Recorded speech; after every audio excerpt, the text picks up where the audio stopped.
Hi guys, another session, another day. Welcome sa ating Forex Weekly Outlook. Pag-uusapan natin ngayon kung ano yung mga naging kaganapan sa market last week. And then pag-uusapan din natin kung ano yung magiging takbo ng market this week. Kaya hindi na natin patatagalin pa. Kaya kung ready ka na, let's go!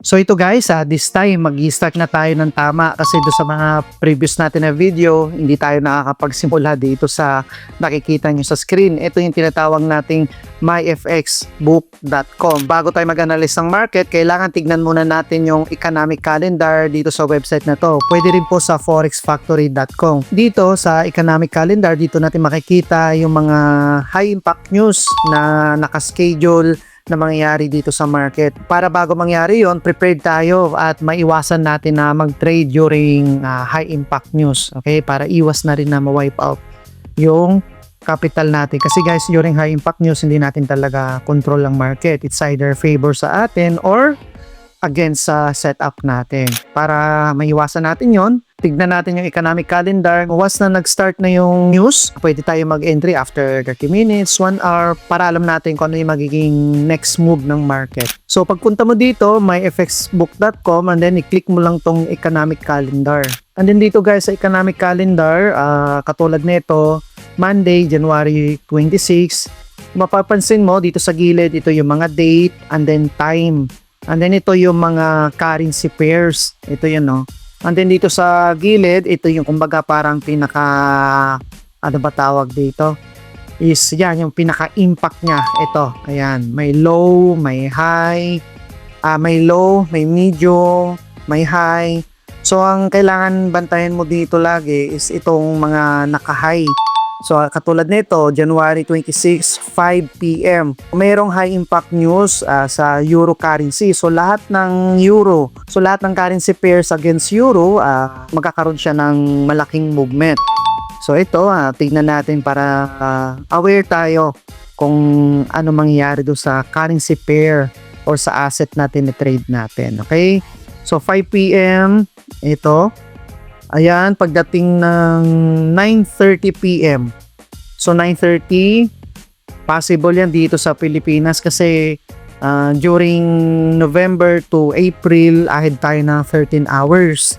Di ko lang masyadong alam kung anong tawag doon. And then, April to or March to November, ahead lang tayo ng 12 hours. So, itong nakikita nyo sa US guys, itong 9:30 kasi ahead tayo ng 13 hours. So, itong high impact news na tatlo, nasa 10:30 p.m. dito sa Pilipinas. So, yan, pwede po tayo mag-alarm sa cellphone natin. Actually, pwede po tayo mag-install ng extension dito ng myfxbook.com para at least kahit nasa ibang tab ka, nakatingin ka sa chart, nagpa-pop up siya dito sa gilid. So, pwede natin i-install itong myfx.com. And then, yan po yung high impact news sa Monday. Sa Tuesday naman, ito, 8:30 a.m. So, ito naman yun sa Australia. Wala siya masyadong, wala masyadong high impact news sa Tuesday.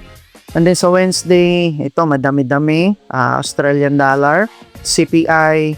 So, ito yung mga currency pair na may malaking move sa Wednesday.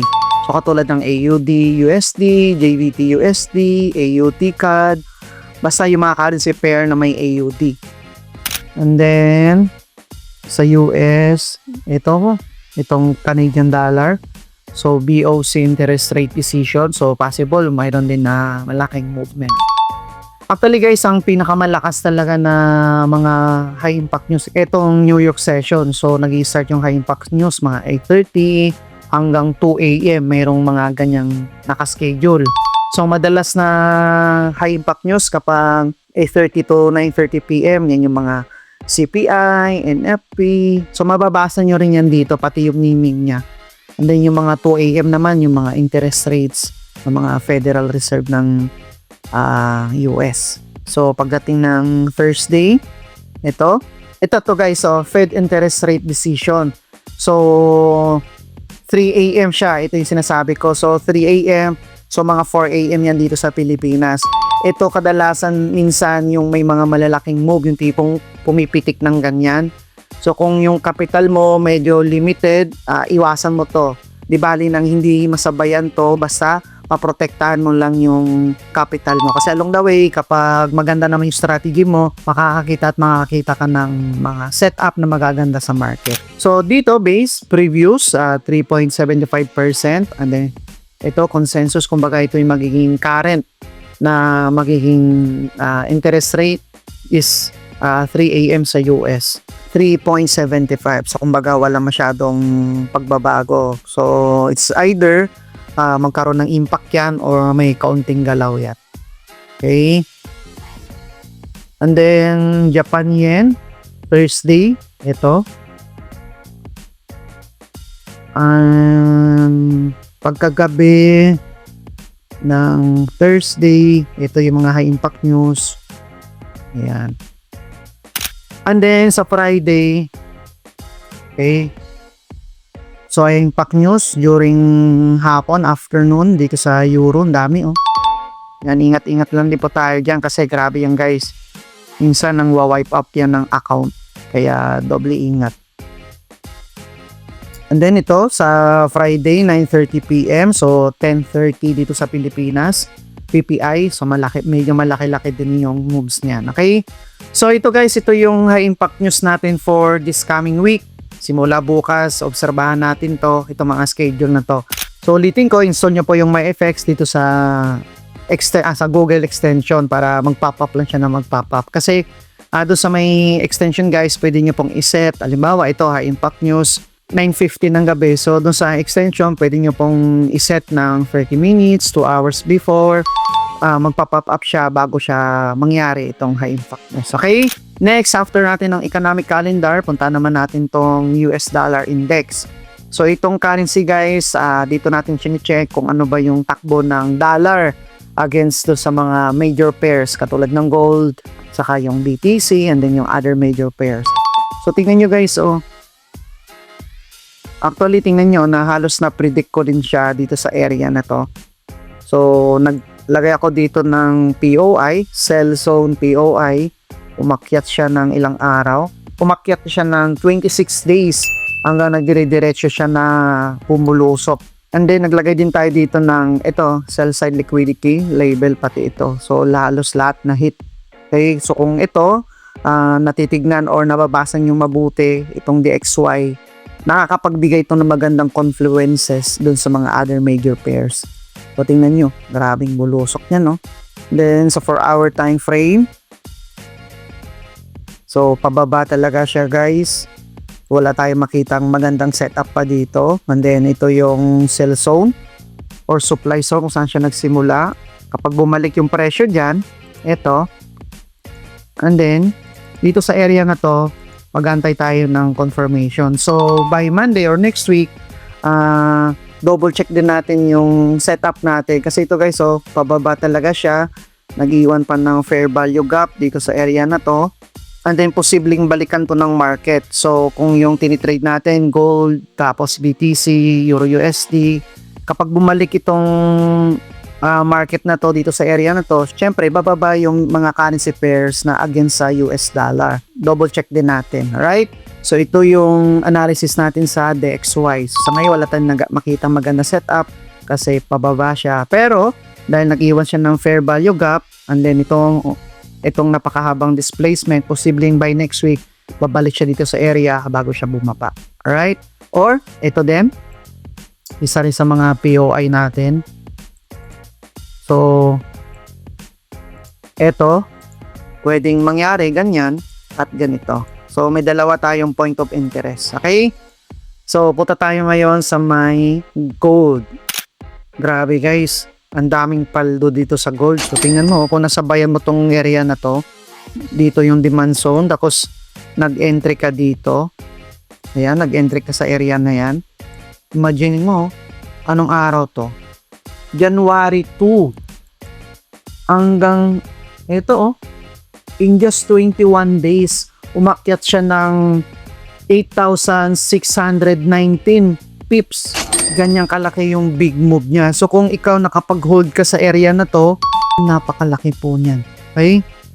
So actually medyo nakakalito lang tong points na to, 6,619, or kung mapapansin mo dito, 66,195 points. So kung i-convert natin yun sa pips, tanggalin lang natin tong huli, 6,620. So yan ang pinaka big move niya. Laki, diba? Okay. And then ito naman, halos yung pinaka big move niya rin, 20,000. So ito nasa 2,092 pips. So sa ngayon, analyze natin yung market sa monthly. Syempre, bullish talaga yan. Ito, bullish. Then weekly, bullish din, daily. Right, so dito wala tayong masyadong makita maganda setup. So kung scalper ka, tikim-tikim lang tayo dito. Pag ibig sabihin, pag nagkaroon ka ng profit, and then take profit natin, entry ulit, take profit. Ayan. So sa ngayon, di ba doon sa DXY natin, posible siyang umakyat. So ito, mayroon dito ang fair value gap, itong area na yan.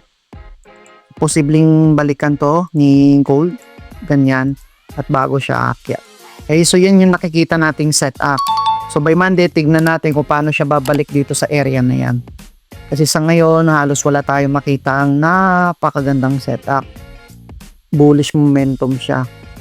Ayan, alright. So, yun yung analysis natin dito sa gold, dito sa 4-hour time frame. Posible siyang bumalik dito and then magtuloy-tuloy yung paglipad niya. Alright, napaka-bullish ng market. And then, syempre, as a supply and demand trader, once na umakyat yung presyo, katulad nito, hanggat maaari, bili lang tayo dito sa pinakamababa. Ayan. Okay, and then bago tayo mag-take ng entry.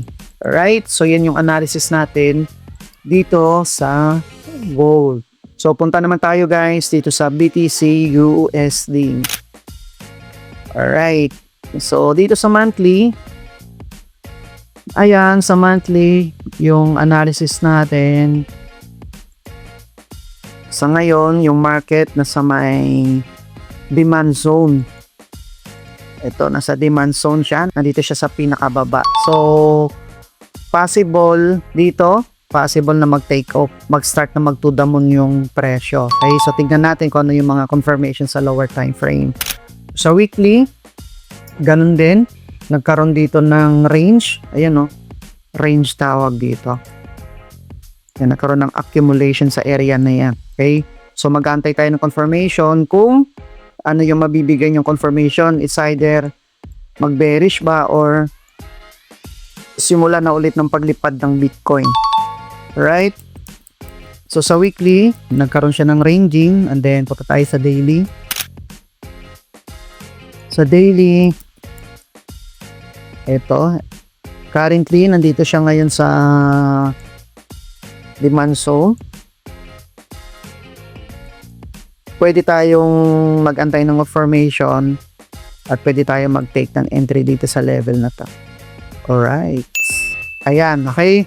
So, ito, pwede tayo mag-antay ng entry dito sa 1 hour kung ano yung mabibigay niyang confirmation. Pero, based sa analysis natin, posible na siyang lumipad mula dito pataas or syempre, di natin control ng market, pwede rin pababa. Okay? So, dito guys, ito yung analysis natin sa BTC. Dito sa area na to, pwede po tayo mag-abang ng confirmation dyan based sa strategy mo. Then kapag nagbigay siya ng confirmation, i-take natin yung opportunity. And then, syempre, with proper risk management. Alright?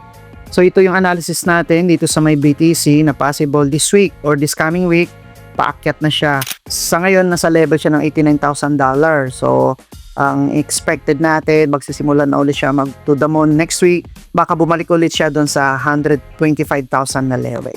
Ayan. So, punta tayo ngayon sa Euro USD. Okay. So, ito guys, grabe din yung momentum ng ng Euro USD. Ayan, bullish sa monthly. At ito, may malaking big move din na sa weekly. So, ito yung mga reasons na ito guys. Last week, may mga high impact news. Ayan, ito, pwede natin lagyan ng label sa taas. So, pwede natin lagyan yan ng buy side liquidity. Alright. So, ibig sabihin, ito yung possible na target profit natin simula starting next week. So, ito. Ayun guys, supply and demand lang, makyat siya dyan. Ito, makyat. Tapos bumaba. And then, nag-take off. So, dito, sa area na to, Kung nag-abang ka, tinignan mo dito yung entry confirmation, masasabayan mo to. Okay? So, yan yung analysis natin sa weekly, bullish. Dito naman sa daily, tignan natin. Okay, sa daily, bullish yung market.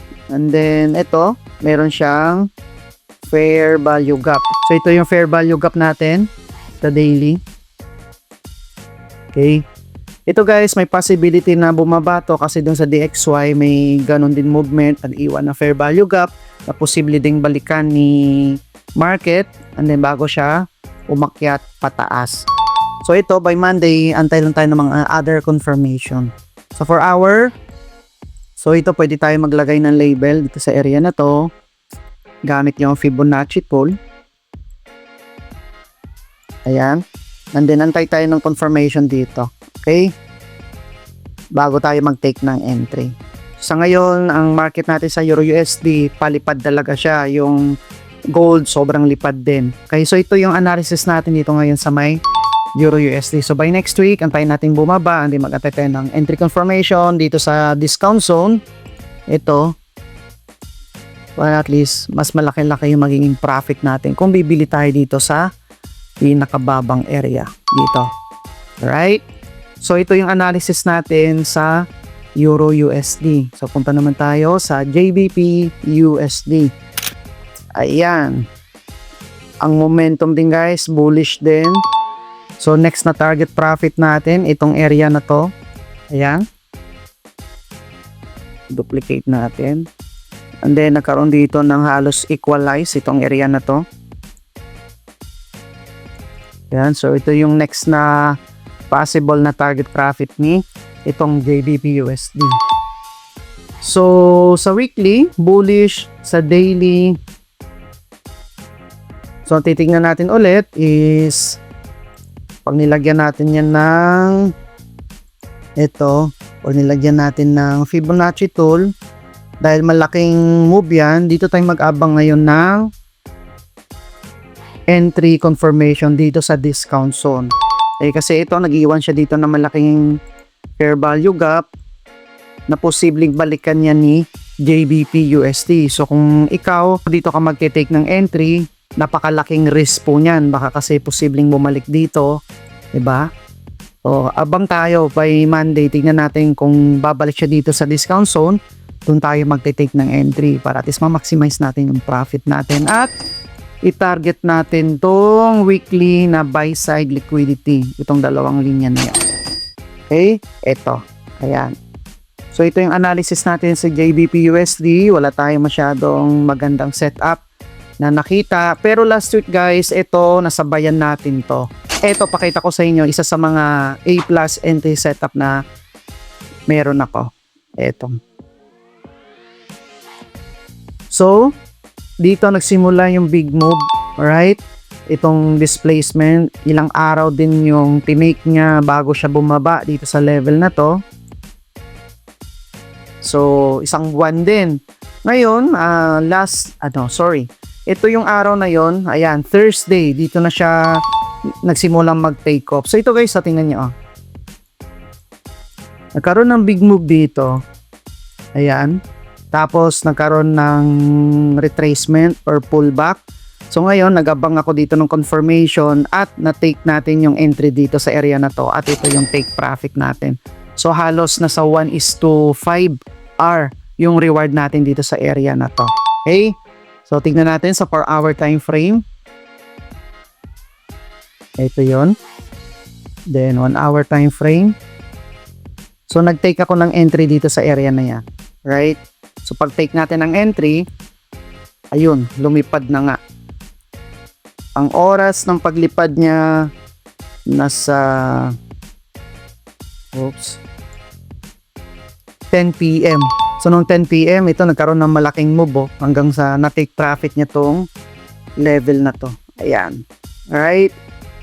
So, sa mga nakasabay dito sa JBP USD, congratulations. And actually, itong moves na to, halos pareho lang to sa Euro USD. Yun nga lang, hindi siya bumalik doon sa discount zone. Siyempre, yung presyo na sa premium zone, hindi tayo bibili doon kahit gaano pa katama yung setup natin. So, lagi tayong bibili dito sa may discount zone para ma-maximize natin yung profit. So ito yung analysis natin dito sa may GBP USD. So by Monday, abangan muna natin na bumalik siya dito sa area na to. Ayan. Abangan natin bago siya umakyat. Okay? So ito yung analysis natin dito sa GBP USD. So punta naman tayo sa AUD USD, yung last pair natin. Ito guys, nakabingwit din tayo dito ng napakagandang A+ setup din. Ito. So bago lumipad to, pinost ko rin to sa channel natin, sa TikTok, sa Instagram, sa Reels. And then na-take profit din talaga. Okay. So masasabi ko to guys na yung A+ system kasi yan yung system na ginagamit ko. Kumbaga sa pagpipainting, ito yung pinaka masterpiece ko. Kumbaga ito yung pinaka sophisticated na design ko. Kapag nakita ko to sa market, kumbaga nandun yung sure win at malaki-laki yung profit. So ito, dito nagkaroon ng move. I-zoom natin, ayan. So ganun lang guys as a supply and demand trader. Ito, lumipad siya dito, nagkaroon ng displacement. So hindi tayo sumabay dyan, inantay natin na bumaba yung presyo. Nung bumaba, dito nakakita ko ng information at nag-take up po ng entry dito sa area na to. So halos 1:4 din yung naging reward natin dito. So ito guys, patience pays off. So tingnan nyo guys, oh. Halos 19 days din. So ito, syempre, dun sa mga lower time frame, kung effective yung strategy na ginagamit mo, pwede mo sabayan to pababa. Ayan, oh, pwede mo sabayan yan, paunti-unti. And then kapag nakakita ka ng magandang confirmation dito sa lower time frame, sa 1 hour, sa 15 minute, so doon tayo mag-i-entry talaga ng, kumbaga, sniper entry para sagad-sagad yung profit natin. So 19 days, and then nag-take off siya ng, ito, nag-take off si AUD nung Monday. Ayun, no, lumipad-lipad dire-diretso talaga siya. Grabe, no? Sa monthly, syempre bullish yung market. Ayan. So next na target profit natin dito, itong area na to. Ayan, itong buy side na yan. So meron dito fair value gap. Medyo matagal-tagal pa ito balikan kasi monthly to. So pupunta tayo sa weekly. So napakalaking move guys, no? So itong isang candlesticks na to, katumbas na ito 5 days or 1 week. So 5 days lang kasi open yung forex market. So start Monday to Friday 24/7. So katumbas na rin to ng isang linggo. Okay? The daily, ganun din. So ang analysis natin dito na si AUD USD, posible pang bumalik dito sa fair value gap na to. Ayan, nag-iwan siya ng big move. And then, posible siyang umakyat at i-take out niya tong previous na buy side liquidity. Itong area na to guys. Ito. Okay? So, yung analysis natin sa daily time frame, bullish at may malaking posibilidad na bumalik si AUD dito sa area na to, dito sa level na to, or dito sa fair value gap na to. And then kapag bumalik siya dyan, abang tayo ng entry confirmation, ng break of structure, ng fair value gap, doon sa 1 hour time frame, and then i-take natin yung entry dito sa area na. Okay? Sa 4 hour, wala masyadong setup. Ayan. So, ito si AUD, posibleng bumaba dito sa may demand zone na to or dito mismo sa may fair value gap sa daily time frame natin. Ito, may fair value gap din. Ayan. Posible ring bumalik siya dyan or posible ring dito. So, may tatlong possibility. So, mayroon tayong tatlong POI dito sa AUD guys, dito sa 4 hour time frame. Number 1, posibleng bumalik dito si AUD at saka bago siya umakyat, or posible rin siyang bumaba pa dito sa demand zone bago siya umakyat, at posible rin bumaba mismo dito sagad-sagad dito sa daily fair value gap natin. Ayan. Alright. So pagdating ng Monday, starting tomorrow, tignan natin kung ano yung mga confirmation. So yun lang yung ginagawa natin guys as a supply and demand trader. Kapag mayroong big move, aantayin natin na bumaba doon sa presyo sa discount zone. Kapag ang momentum is bullish, pag nagkaroon ng displacement katulad nito, So kung nasabayan natin yan mula pa lang sa baba, so congratulations. Okay? Pero kung hindi mo nasabayan yan at nakita mo nagkaroon ng big move, antayin muna natin bumaba siya dito sa discount zone bago tayo mag-take ng entry. Ganon din sa bearish market, guys. So kung nagkaroon ng big move, antayin muna natin, halimbawa yung market bearish, so antayin natin na bumalik siya dito sa premium zone bago tayo mag-take ng entry para masabayan natin siya pababa. Alright? So this week, wala tayong masyadong magandang setup na nakita. So yun lang, posibleng babalik talaga siya doon sa fair value gap na nakita natin kanina, doon sa DXY and then sa other major pairs na pinaliwanag natin. Okay? Pero last week, ang dami natin magagandang setup doon sa previous natin na Forex Weekly Outlook. Alright? So ito yung analysis natin, guys, sa gold, sa BTC, and then sa other major pairs na tinitrade natin. Alright? So tignan muna natin yung economic calendar and then balik tayo sa DXY and then para magkaroon tayo ng magagandang confluences sa high impact news sa DXY, kung ano ba yung momentum sa DXY, guys. Grabe. Pabulusok yung medyo pahina ng pahina yung US dollar. Pero syempre, US dollar yan, alos number 1 currency pair yan sa buong mundo. Ano posible yan na magkaroon ng twist at lumipad ulit yan. Okay, and then bumaba itong mga other currency pairs na yan. Alright? So yun, guys, yung analysis natin dito sa mga major pairs na tinitrade natin. So kung nakatulog to sa'yo, huwag kalimutang i-like ng video na to and then mag-iwan ka na rin ng comment kung meron kang clarifications or questions. At kung bago ka pa lang dito sa channel, pakiclick na po yung subscribe button and then yung notification bell para updated kayo sa upcoming videos natin katulad nito. So itong Forex Weekly Outlook natin, ina-upload ko to every Sunday. It's either morning or afternoon para i-check at magkaroon kayo ng idea kung ano yung analysis or setups natin for the coming week. Kumbaga para at least lamang ka or ahead ka, di ba, sa mangyayari sa market. Then makapagplano ka, makapag-journal ka. Okay? So guys, yan lang for now at kita-kits po ulit tayo sa next na video. See you!